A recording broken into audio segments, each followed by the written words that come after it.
welcome to this session of eGurukul, where we are going to talk about integrated MCQs, various different subjects. This is an ENT session. So, in this particular session, we are going to have ENT related integrated questions. And I'm your ENT faculty and educator, Dr. Sanjay Agarwal. So, let's start with the first question. The first question says, a lady was being treated in orthopedic department for recurrent fractures of different bones. She was now referred to ENT specialist for hearing loss. Otoscopy was normal and tympanometry shows AS type of tympanogram. The specialist also noticed the blue color of the sclera. What is the cause of this? A. Measles. B. COL1A1 gene. C. Mutation in the short arm of chromosome number 6. And D. None of the above. So what's your correct answer? Of course, first you have to be able to make a diagnosis, and then based on the diagnosis, you have to know what is the cause of this particular. So what are the key points in the history and the question that we have? The patient is a lady and she had recurrent fractures of different bones, right? And she has hearing loss and there is blue sclera. An AS type of tympanogram. So AS type of tympanogram is straight away otosclerosis. So clearly the hearing loss in this patient is due to otosclerosis. There is blue sclera and she has multiple or recurrent fractures, which suggests she could be having osteogenesis imperfecta. So this is a triad of otosclerosis, blue sclera, osteogenesis imperfecta, and we all know this is a very popular syndrome called Van der Hoef syndrome, isn't it? So this is a case of Van der Hoef syndrome, and Van der Hoef syndrome is caused due to COL1A1 gene. Just the fact that you have to know that Van der Hoef syndrome and osteogenesis imperfecta is caused by COL1A1 gene is a simple question. Now, measles can cause otosclerosis. This was a question asked few years back, that which is the common cause of otosclerosis. Then measles is a correct answer. But this is not only otosclerosis. This is otosclerosis with few other findings, and so there is a syndrome now. And this is more likely caused by COL1A1 gene, where COL stands for collagen. So it's a collagen defect disease. That's why otosclerosis, we have sclerosis of the bone, as the name tells you. Then sclera is blue, so you can't see the normal white color of the sclera, again collagen defect. And osteogenesis imperfecta is called brittle bone. Once again, you know that brittle bone, because again there is a collagen defect. So this is essentially a collagen defect, and in this there are various types: type 1, type 2, type 3, type 4, and all that.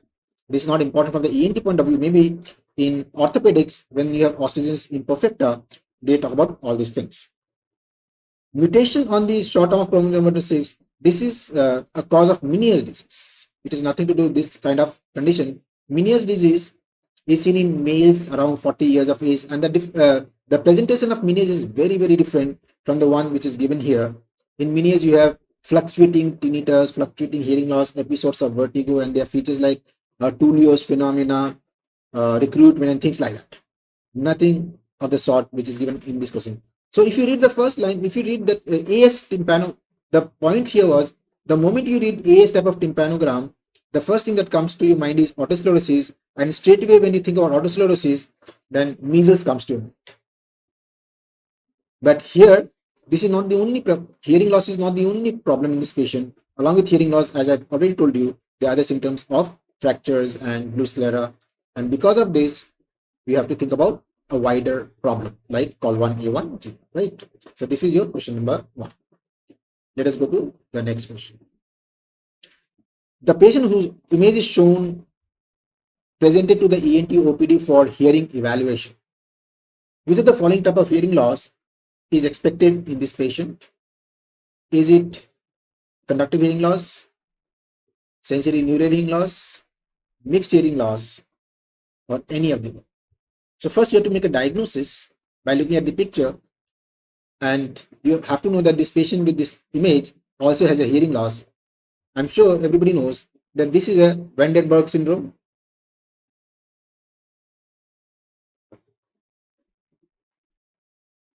Van der Berg syndrome, where there is a white forelock. As you can see, the hair in the front, in the center, are white and they call white forelock. And if you see, the forehead area also has depigmented patch. And look at the eye, you can see again there is a blue colored cornea.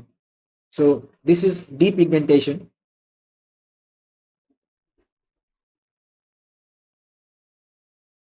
And of course hearing loss, because this is what the patient has to be trained. So these are the main features of Van der Berg syndrome, where there is a white forelock, depigmentation, there is a patch on the forehead and the eye, this pair looks whitish, and patient has a hearing loss. So basically the question is asking you what type of hearing loss is seen in a Van der Berg syndrome, and the answer is sensory neural hearing loss. Van der Berg syndrome has a sensory neural hearing loss. It's a genetic defect where the inner ear gets affected, and when the inner ear gets affected, the patient begins to have sensory neural hearing loss. So in this particular image, this is a dermatology question. Straight away, it's a spot diagnosis. They give you this kind of a picture and they ask you what is the diagnosis. That's the most popular question from here, but I've changed it a little bit and given you about the hearing loss, because we are dealing with ENT as a subject, right? So let us go to the next one. A 5-year-old child has presented to the PEDS OPD with fever and dysphagia with drooling of saliva and was put on medication. He later was admitted to pediatric ICU with severe dyspnea and cyanosis. He was given IV steroid, but the situation did not improve. And so an ENT resident was called to manage the respiratory distress. The resident also noticed that the child was in sitting down position. Best option for respiratory distress is increase the dose of steroid, intubation, or tracheostomy, mask with oxygen. So once again, you will first have to make a diagnosis and then be able to answer this question. So look at the age of the child. The child is 5 years old and the child has fever, dysphagia, and drooling of saliva. Right. Now this combination, this age and these three symptoms of fever, dysphagia, and drooling of saliva is, and there is dyspnea also, as we see. This is a very typical presentation of acute epiglottitis.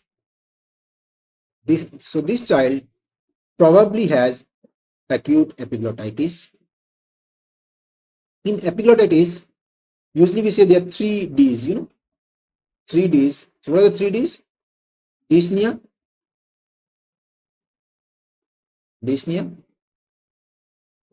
dysphagia,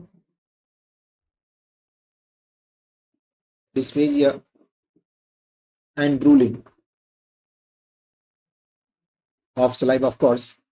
So there is drooling. So these 3 Ds are very typical in a 5-year-old child, is very typical of epiglottitis. The drooling of saliva and dysphagia, these are basically due to odynophagia. So the child has pain during swallowing. That's why even the saliva is, the child is not able to swallow even the saliva, and the saliva is drooling down. So that's odynophagia. But along with these 3 Ds in epiglottitis, few other things, that patient has high grade fever. So this child also has a fever. So all the important features of epiglottitis is present in the child, and epiglottitis child prefers to sit in what is called tripod position, isn't it? Tripod position, which is a sitting down position, and this is also mentioned that the child is in a sitting down position. Spelling is wrong, doesn't matter. Sitting down position, right? So there is every element of epiglottitis is present in this particular question, but this child has been admitted to the pediatric ICU because of severe distress and the cyanosis also. So obviously the epiglottis has swollen too much, and so the child is unable to breathe properly, and this is causing severe distress. cyanosis, so much so the child had to be admitted in the ICU.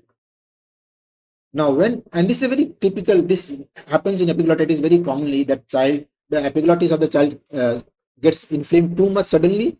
It enlarges too much the epiglottis and chokes the neck, the airway, and the child lands up in severe distress like the one given in the question. And usually the child has to be admitted in the ICU, pediatric ICU, which has happened in this case also. Now, the first thing that we do in such a case is we give bolus of steroid, because steroid, if you give IV bolus, will suddenly decrease the inflammation and the edema. And even if there is a little bit of change of edema, decrease in the edema and the inflammation, and the child has little bit of extra space for breathing, the child becomes comfortable. The oxygen saturation will rise, the dyspnea will decrease, and the cyanosis will disappear gradually. This is what happens. And when you give steroid, and steroid in such situation is the first line of treatment when the child comes. Of course, we have to give antibiotics and all that because it's a bacterial disease. All that is okay, but this is emergency.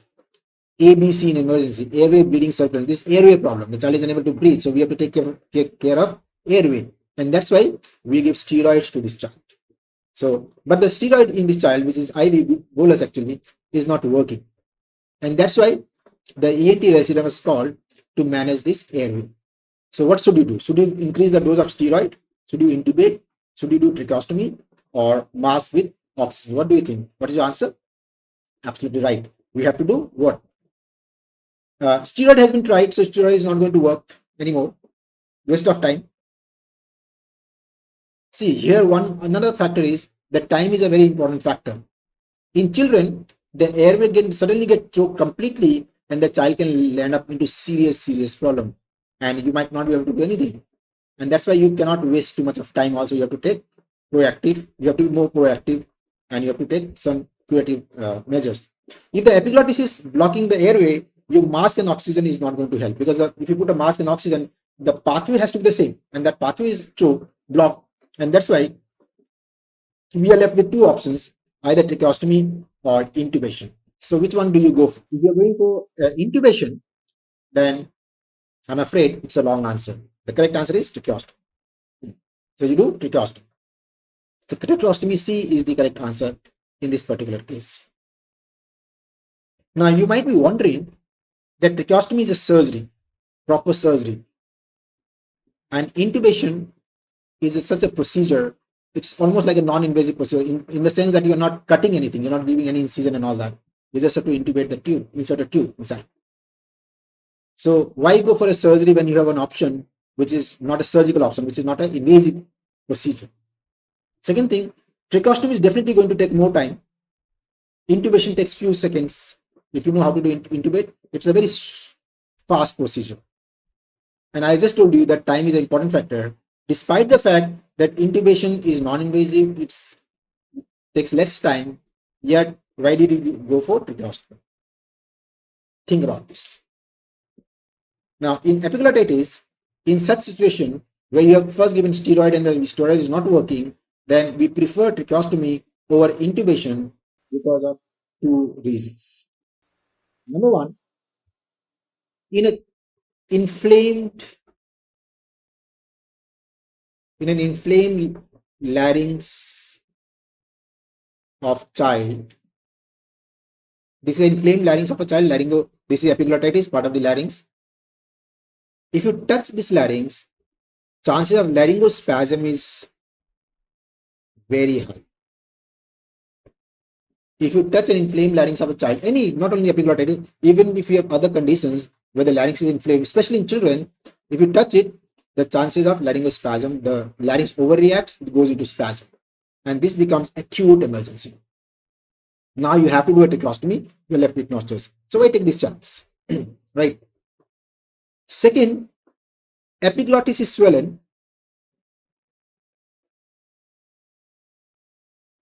Epiglottis is swollen, and so it will cause obstruction to intubation, because for intubation you need some space, isn't it? The tube has to pass through the larynx, and your epiglottis is blocking the larynx.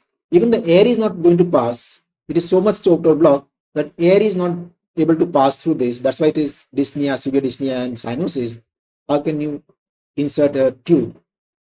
And if you try too much, then spasm can happen, which can be a very, very serious situation. Moreover, because of the enlarged epiglottis, the glottis cannot be seen. Glottis cannot be seen. And if you cannot see glottis or vocal cords, then you can't intubate. One of the primary requirements for intubation is that you must be able to see the vocal cord. And between the two vocal cord, the tube is inserted. If you cannot see the vocal cord, you can't intubate. So intubation is A, difficult, B, it is dangerous because of laryngospasm. So why take this chance? Just go and do tracheostomy, which is safer, no problem, 100%. Once you do a tracheostomy, undoubtedly the patient's situation will improve, will have no problem. Yes, it is an invasive procedure, it is a surgery at the end of the day, but sometimes to save the life, we have to take such a drastic effect. Right. So in this case, we have to prefer tracheostomy over intubation. Sometimes we'll read in books also. Sometimes, even if you want to try intubation, suppose the patient's relative parents, they don't want the surgery, they'll not give consent for surgery, because imagine you're explaining to the parent of a child that we'll make a hole here, we'll put a tube inside. It sounds very scary for us as a doctor. It may not sound so scary, but for a layman, from the parent's point of view, when they are being explained that you are going to do a tracheostomy procedure, they might just refuse. They might request you to go for non-surgical options. And then you might have to try intubation. It is an option, but intubation, if you try in this case, A, you have to explain to the parent the problems of intubation, laryngospasm especially. And second, it is done in operation theater with and be ready for tracheostomy. So still you tell the patient, okay, we'll try intubation, but we'll take the child to the OT and we'll make all the arrangement for the tracheostomy. Should the child go into laryngospasm, we feel that now it is a very dire situation, then we'll be forced to do a tracheostomy. So in this case, intubation can be done, but it is always in the OT with, and we are ready for tracheostomy anytime. But tracheostomy is always preferred over all this Jamela, as we call it, right? So very nice question, I thought. And these are basic concepts that is very useful, takes you a long way if you remember all these things. But we'll go to another question. A known diabetic patient has recovered from COVID-19 infection. During the ailment, he was given steroids. Now he started having nasal discharge, which soon turned black in color. He also complained of diplopia with black skin near the medial canthus of the eye. Gadolinium MRI showed non-enhancing tissue in the inferior turbinate and extraocular muscles. Best treatment. Is it amphotericin B? Amphotericin B with FES? Amphotericin B with FES with orbital exenteration, steroids, and anti-diabetics. So once again, we have to make a diagnosis first. The patient was COVID infected and given steroids. Now the patient begins to have black color discharge from the nose, and there's diplopia with a black skin patch near the inner canthus.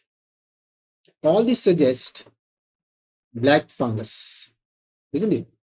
Black fungus, although it's a misnomer, but we commonly use it, which is mucormycosis actually. So this is a case of post-COVID mucormycosis, isn't it? With orbital spread. Obviously, it is spread to the orbit because A, the patient is having diplopia. So that in itself suggests that the extraocular muscles have been involved. Moreover, MRI, gadolinium MRI is showing that the extraocular muscle is not taking up the dye, non-enhancing. So which means it is necrosed. Even the turbinate is necrosed. That's why it is not taking up the dye. That's why they are non-enhancing. Right. So mucormycosis which is spread to the orbit. Right. Post-COVID. We all know, I'm sure you know this, that amphotericin B is the drug of choice for mucormycosis. And if it is confined to the nose, and if only the nose is affected, has the black tissue and the turbinate is involved, then we do FES. FES, I'm sure we all know, is functional endoscopic sinus surgery.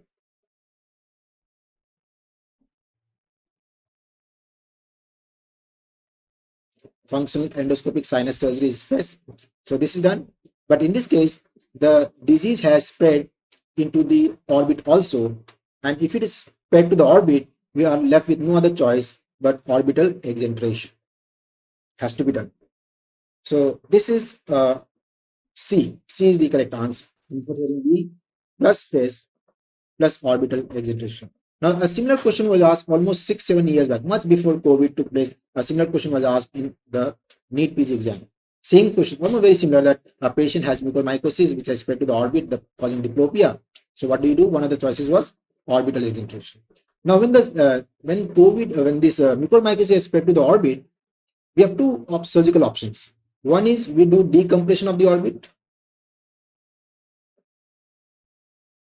Decompression of orbit, which is you just remove the walls, bony walls of the orbit, so that the inflammation and all have area to spread. It will not cause compression of the orbital tissue, and so will not lead to serious implications, complications like blindness and all this. And more radical treatment is you remove the orbit. Exenteration is the orbit has to be removed.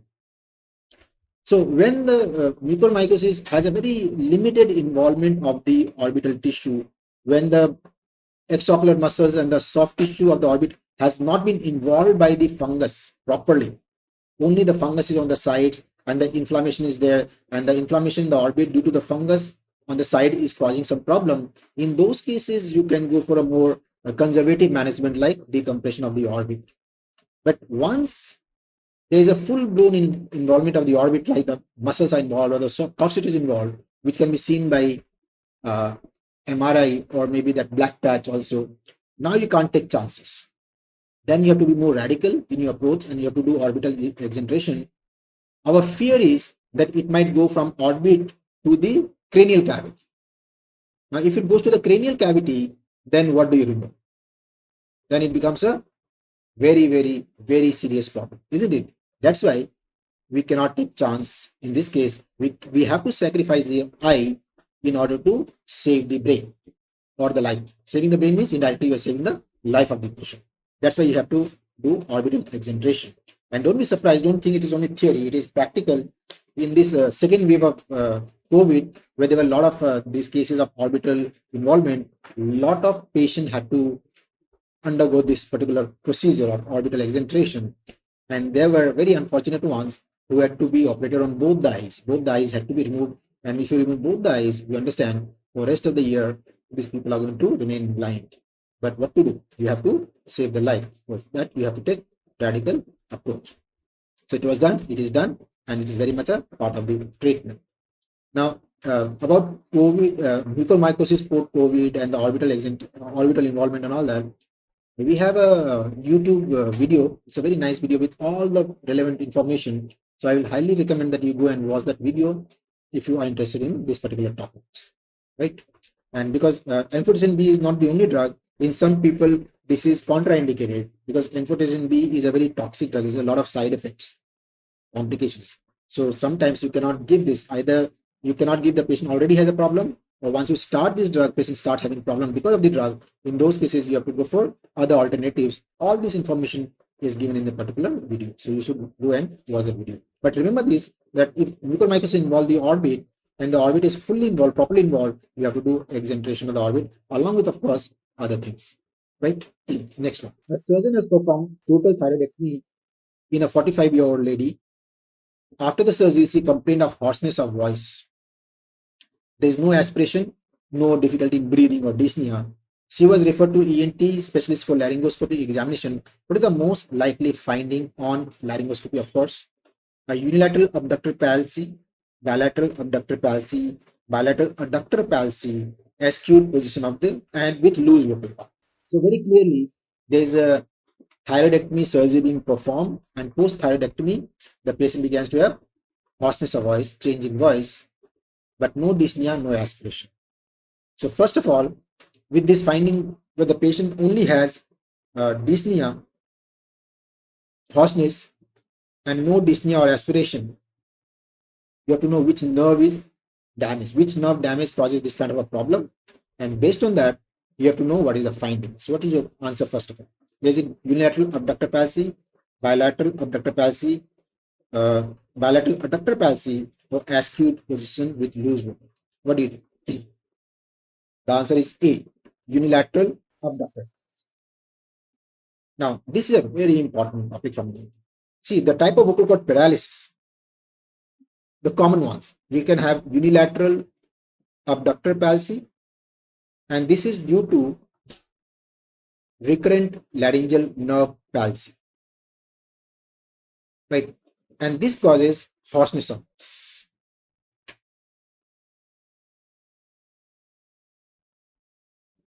Then bilateral abductor palsy, where both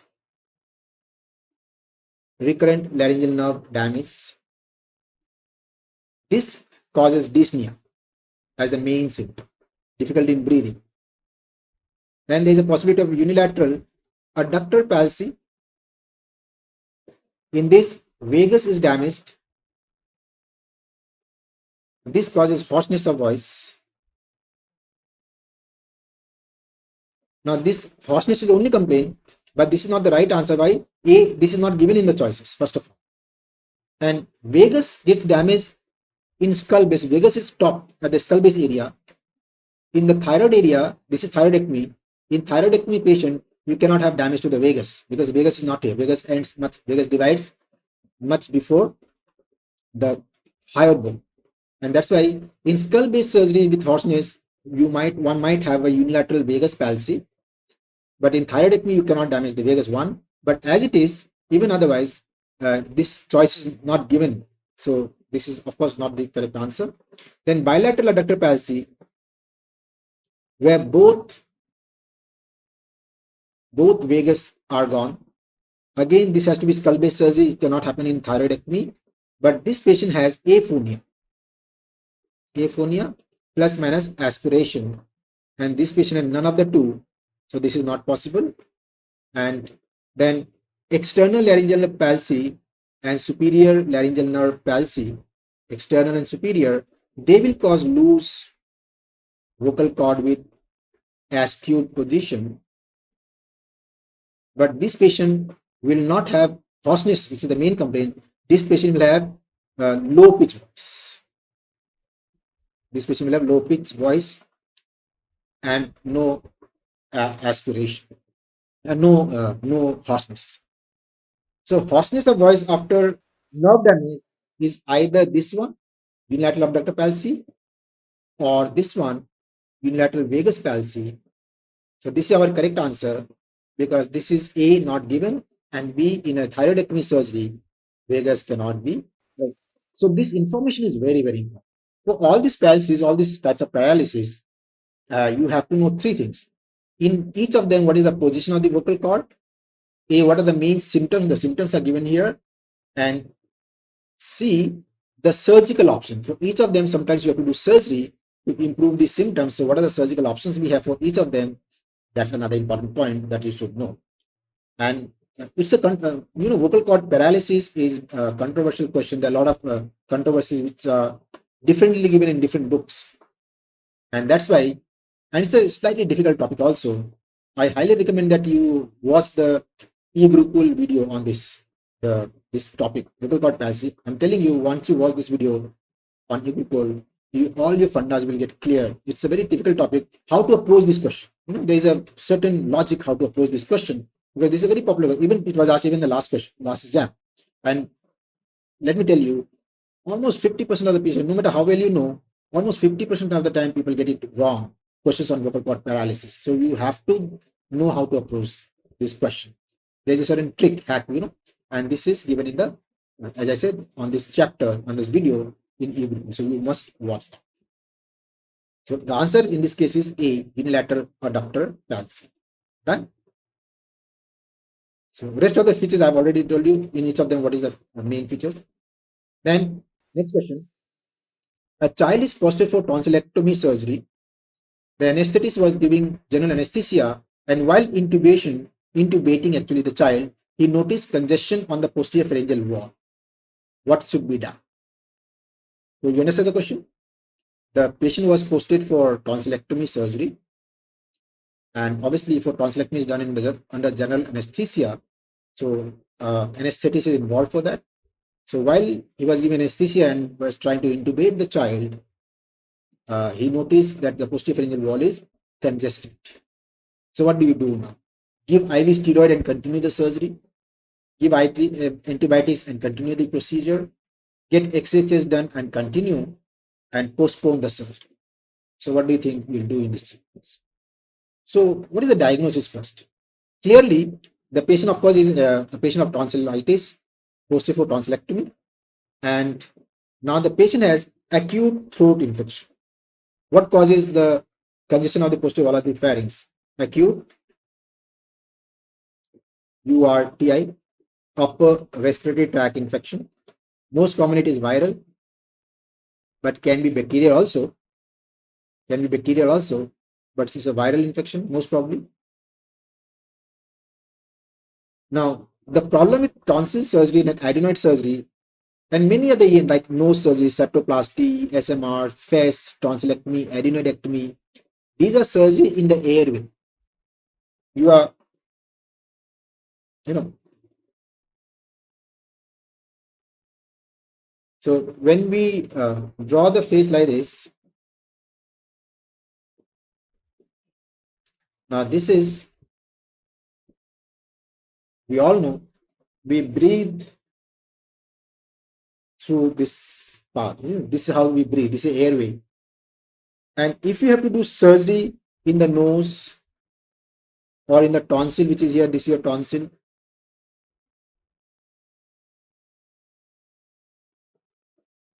Or if you have to do a surgery on the adenoid, which is here,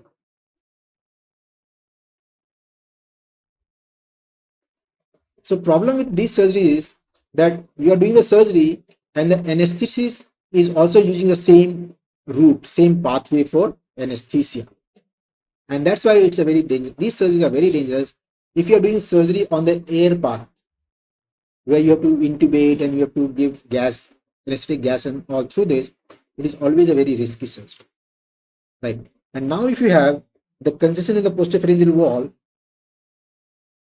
which is acute inflammation, usually viral, maybe bacterial also, then chances of serious implication that through your intubation, the pathogen can go down into the chest and cause serious lower and respiratory tract infection, which can be life-threatening at times. And in such cases, you cannot continue the surgery right now. No matter what, you might give steroid, you might give antibiotics, you might get an X-ray and whatever you do, but you have to postpone the surgery for better times. So this child has to be diagnosed. What is the cause of this congestion? So obviously you have to investigate.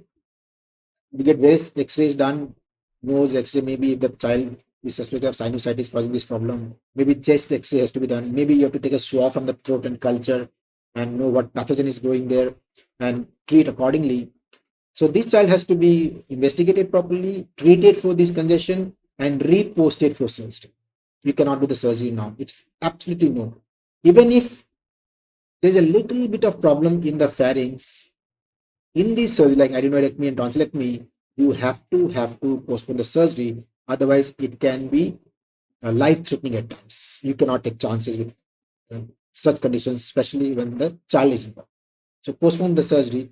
A similar question was asked 4 to 5 years back. It's an old question, and the answer was the same, that you have to postpone the surgery, right? So you see the importance here is that anesthetist is not simply just going to put the tube inside. This is not his job. They are anesthetists. The whole life of the patient depends on their shoulders. Is resting on the shoulder during surgery. So anesthetists are very vigilant. If you go to the OT theater, you'll see that anesthetist is the most fussy person we feel. They are fussy because they know that they understand the importance of such situation. If they find a little bit of problem with the patient, they will just tell you that this patient is having this kind of a problem. So we should reconsider, should we continue or not? And you should always listen to the wise advice of the anesthetist. You should not, because as a surgeon, suppose I'm prepared, I've taken out time from my busy schedule, and I've posted this patient. If I postpone the surgery, I have to do the explaining to the patient, isn't it? The patient's parents are going to ask me, "Kyun, kya?" Then they'll tell you, in the first place, why did you not check it before, or why did you post the patient in the first place? So there's a lot of things at stake. So you tend to feel, "Ki nahi yaar, kya hoga? Let's do it. Let's continue. We'll take care of the infection and all that." No, always listen to the advice of the anesthetists. They are the best judge in these situations. Never override their intelligence and their observations. So always postpone the surgery. Doesn't matter. We can do after 1 or 2 weeks. No big hurry. Right. Next one. A child had an acute episode of tonsillopharyngitis for which he was being treated in ENT OPD. About a week later, this child presented to a nephrologist with complaint of frank hematuria and fever. What would be the likely cause? So the patient was having tonsillopharyngitis, being treated for that, and a week later, the patient begins to have frank hematuria. So what could be the cause of this? Post-streptococcal glomerulonephritis, IgA nephropathy, Buerger's disease, rheumatic fever. So tonsillopharyngitis most commonly is viral in origin, is called by adenovirus, and second most commonly it is caused by strep pyogen, or you can say group A beta hemolyticus streptococcus. Right. Now, this is a very common pathogen which is residing in the pharyngeal mucosa and the crypts of the tonsil. They very commonly reside in the crypts of, I'm sure we all know what are crypts of tonsils, isn't it? They are tunnels in the tonsil. And this is like a normal commensal here, especially when the child or person has an acute episode of streptococcal infection. Then two things are very likely to happen. One is rheumatic fever can happen. It's a complication. And second is post-streptococcal glomerulonephritis. Now, rheumatic fever, this one, the presentation is very different. The patient has fever, then patient could have skin lesions, erythema marginatum, there's arthritis, there's chorea, it affects the brainstem, so it causes chorea. These are the symptoms: fever, skin lesions, skin nodules, as I said, chorea, this Synodon's chorea is called. So these are the features in those cases, and valve, cardiac problem also, but no kidney problem. And in GN, obviously, the patient has a kidney problem, and this is a very typical history. The patient will have acute pharyngitis due to streptococcal. This streptococcal causes autoimmune conditions and damages the kidney. And when the kidney gets damaged, 1 to 2 weeks later, the child will have initially microscopic hematuria, which the child will not know, but then it is followed by frank hematuria. So this child is having frank hematuria. So this goes in favor of post-streptococcal glomerulonephritis. IgA nephropathy is the other name for these are same. These are same, almost same disease. And this is caused by streptococcus again, but this is the streptococcus of skin, usually. Skin disease or skin infections. And this happens 1 to 2 days after skin infections most commonly. They can also, uncommonly, one can have IgA nephropathy, Buerger disease even after throat infection of the streptococcus. But this happens, if it happens due to throat also, it happens just 1 or 2 days later, not 1 or 2 weeks later. This is weeks later. That again goes in favor of post-streptococcal glomerulonephritis and not IgA nephropathy. So you can argue that IgA nephropathy, Buerger's disease, do happen after throat infection also. More commonly after skin infections, but they can happen after throat or tonsil infection also.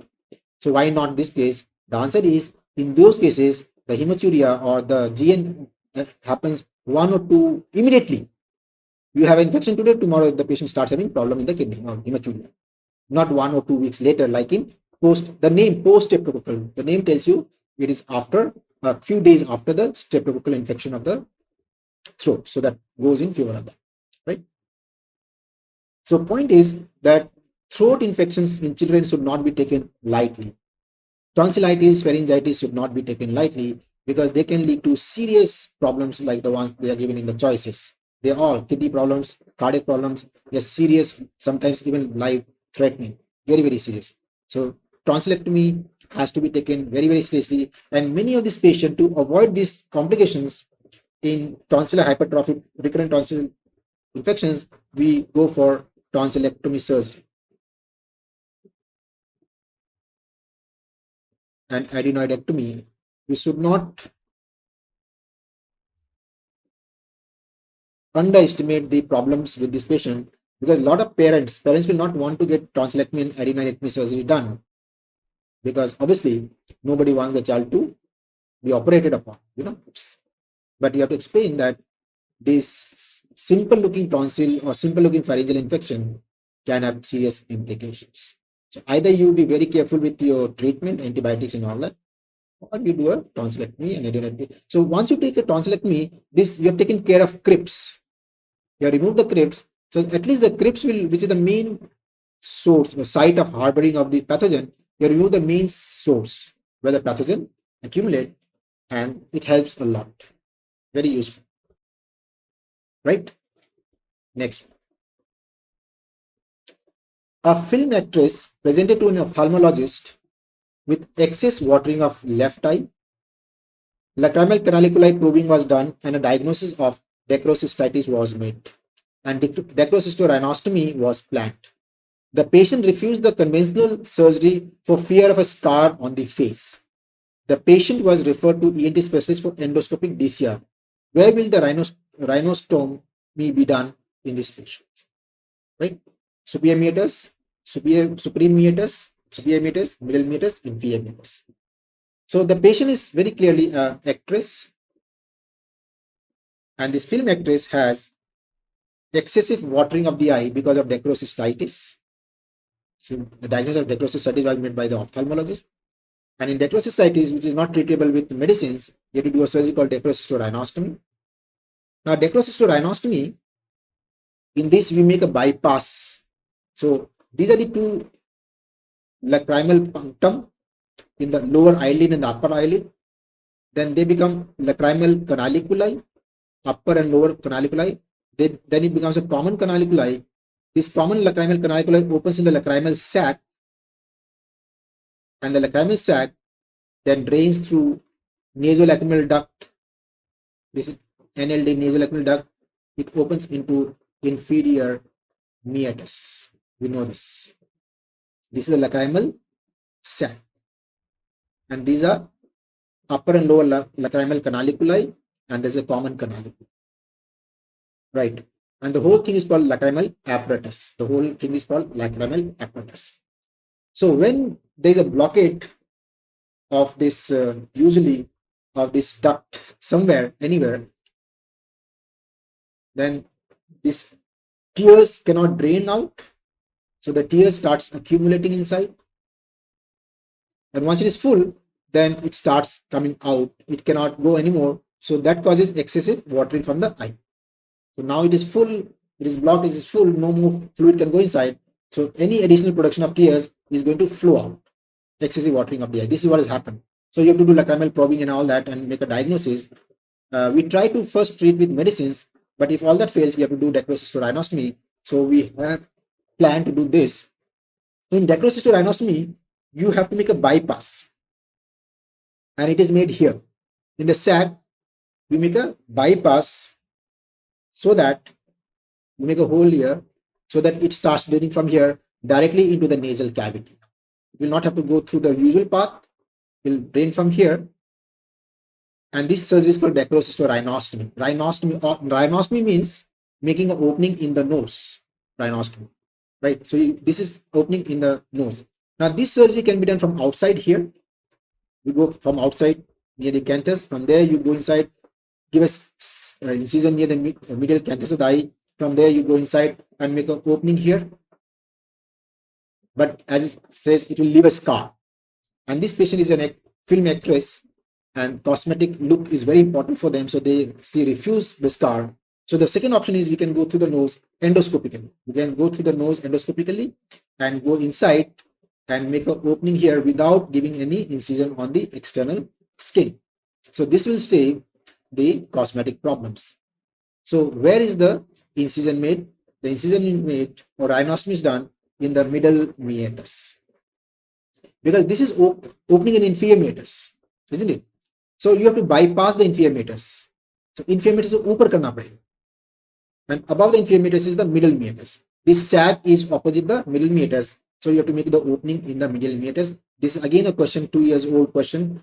That was a simple question, that in dacryocysto rhinostomy, where is rhinostomy done? And the rhinostomy is done in the middle meatus. And they give you this question because a lot of people think that because it is opening in the inferior meatus, this most of the student will know, that nasolacrimal duct opens in the inferior meatus. And usual the first reaction comes is कि inferior meatus में खुलता तो यहीं पे rhinostomy opening बनाएंगे. No, you have to bypass.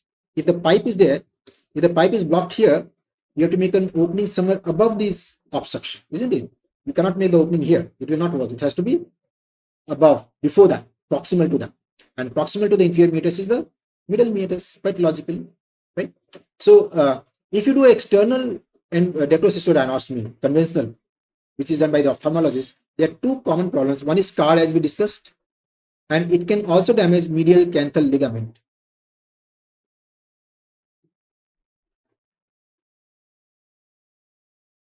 Medial canthal ligament damage can also happen. It doesn't happen very commonly, but there is always a possibility. It has happened, so it's a possibility. And when you do endoscopically from the nose, it saves both this problem. You cannot have a scar, obviously, and medial canthus cannot be damaged in this. And the outcome, the success rate of both these surgeries are, whether you do endoscopic or external, is the same. That's why more and more patients go for endoscopic approach, because if the result is the same, the outcome is the same, the success rate is the same, then why risk a scar? And a scar is always there. You don't risk a scar, it is always there. But why risk a medial canthal ligament damage also? So scar, you are saving yourself from a scar, right? And once you do, then we leave a tube here for 2-3 weeks. We leave a lacrimal tube, it's called, because otherwise you have made an unnatural opening, isn't it? And whenever you make an unnatural opening anywhere in the body, it tends to close. So they'll try to heal and close. So you have to leave a tube through this for some times, so that this pathway becomes permanent. This pathway will become permanent. There'll be some epithelialization will happen. It will take 1 or 2 weeks for epithelial lining to appear. Once there's epithelialization, then now it will not be able to close, and it will become a permanent opening, right? So this is the idea of doing this surgery, right? Next one. A 30-year-old patient was admitted in medicine ward with complaint of fever, severe headache, nausea, and aphasia. The CT scan is shown. He also gives history of ear pain and ear discharge for a few days. ENT referral was done for this. Which of the following is not a possible finding in this patient? So very clearly, the patient has fever, severe headache, nausea, and aphasia. So, and the CT scan shows temporal lobe abscess. So the CT scan is showing temporal lobe abscess. And one of the most common cause of central lobe abscess is otitis media, or infection of ear. Is one of the most common cause of this condition, otitis media, right? And temporal lobe abscess, these are very typical feature in temporal lobe abscess. There is fever, which is an infective disease, and it's in the brain, so headache. And temporal lobe is related to the speech, so there is aphasia, and a space occupying lesion in the brain can cause nausea, vomiting, and all that. So very typical. And the patient is giving the history of ear discharge and ear pain. That means the patient has some sort of ear infection, otitis media, which has caused this infection. So which of the following is not a possible finding? Purulent discharge from the ear. We are talking about from ear, of course. Then foreshortened handle of malleus, foul smell in discharge, colostoma in the ear. Which of the following are possible findings. 3 are possible, 1 is not possible. So what is the correct answer? Which cannot be seen in this case? Purulent otorrhea, foreshortened handle of malleus, foul smell in the discharge, colostoma in the middle ear, which is not possible in this patient. What do you say, guys and girls? B is the correct answer. Correct? You got it right? B. Because B, foreshortened handle of malleus, is a feature of serous otitis media. These two are feature of unsafe CSUM, and this is a feature of CSUM, may be safe, may be unsafe. Even ASUM can have this kind of feature, right? Now, blue ear, serous otitis media, which is blue ear, is a non-infective disease. It's a non-infective inflammation. No pathogen grows in blue ear serous otitis media, and therefore there can be no transmission of pathogen from the ear to the brain. So, serous otitis media can never cause brain complications like meningitis, lateral sinus thrombosis, abscess, and all that. Not possible in this case. But rest of them, CSUM, ASUM, unsafe CSUM, all of them tend to have complications. So all the complications are divided into intracranial complications and extracranial complications, where the infection from the ear spreads outside of the ear and causes infection. And brain abscess is a very popular complication. It is less common nowadays. Once upon a time, when the technology was less developed, the patient used to ignore their symptoms and all that. Brain abscess was very, very common in otitis media. ASM can cause and CSM can cause, but most commonly it is due to unsafe CSM. So both these patients can have this finding. This finding in this patient, both these findings are possible. Purulent discharge is also possible, but not for shortened handle of malleus. In fact, if they ask you what is the most common cause of brain abscess, especially temporal lobe abscess, then otitis media, especially unsafe CSUM, is the most common cause of brain abscess. Now, brain abscess in otitis media, 80% is temporal lobe, almost 80 roughly, and rest of the 20% they happen in the posterior lobe, occipital lobe. So all the brain abscess due to CSUM, ASUM do not happen in the temporal lobe. About 20% will have in the posterior lobe near the brain stem, cerebellum. Posterior lobe is cerebellum. So in this patient, the main complaint will be vertigo and nystagmus and things like that. So this is the key, that the patient has otitis media and begins to have symptoms like headache, fever, aphasia. Aphasia is very important because aphasia is very typical of temporal lobe problems. And if the patient has same fever, headache, nausea, and vertigo, then it goes in favor of cerebral abscess. So that aphasia versus vertigo can decide whether it is temporal lobe or posterior lobe, because this is a potential question they can ask you this. Okay, so remember that. Then next question. A 30-year-old lady died due to roadside accident. During post-mortem autopsy, the foreign medicine doctor, uh, forensic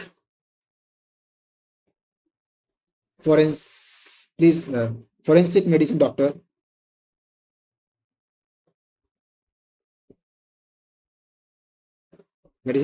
noticed sclerosis of the temporal lobe, including the medial wall of the middle ear. On further inquiry, there was no history of ear ailment or hearing loss in the past.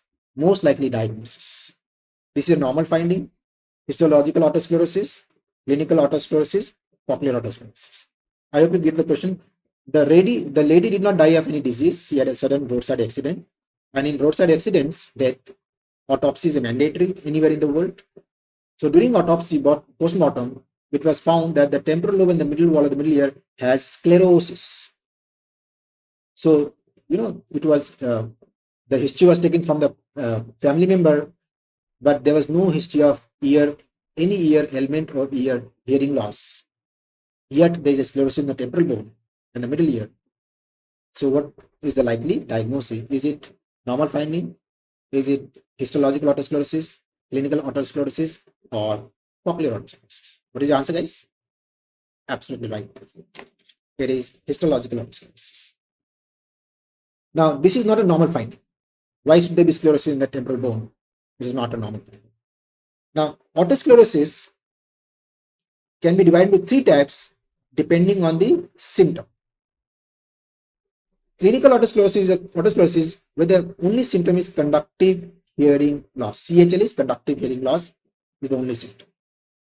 Cochlear autosclerosis is used when sensory neural hearing loss is the only component. And histological autosclerosis is used when there is no symptom despite having autosclerosis. The patient has autosclerosis of the temporal bone and the middle wall, but there is no symptom throughout the life. The patient lives her life without knowing she has autosclerosis. And if by chance this patient has to go post-mortem after death or autopsy, then on autopsy it was diagnosed post-mortem. It is diagnosed post-mortem that this lady has autosclerosis, had autosclerosis, but it did not create any symptoms, so she did not know about it. And this particular autosclerosis is called histological type of autosclerosis. And this is a question they ask you: what is clinical, what is histological, what is cochlear autosclerosis? The most common is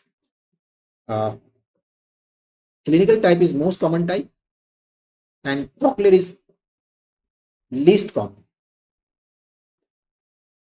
Least common means it is most rare of the type. It's very rare. And histological falls between clinical, so it's not an uncommon thing, it's a very common thing. That's what it means. Now how common is histological type, we do not know.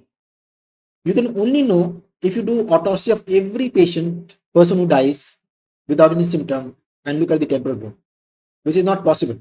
And that's why we will never know how common is histological type. But there's some reports, some data saying that maybe histological type is more common than the clinical type also.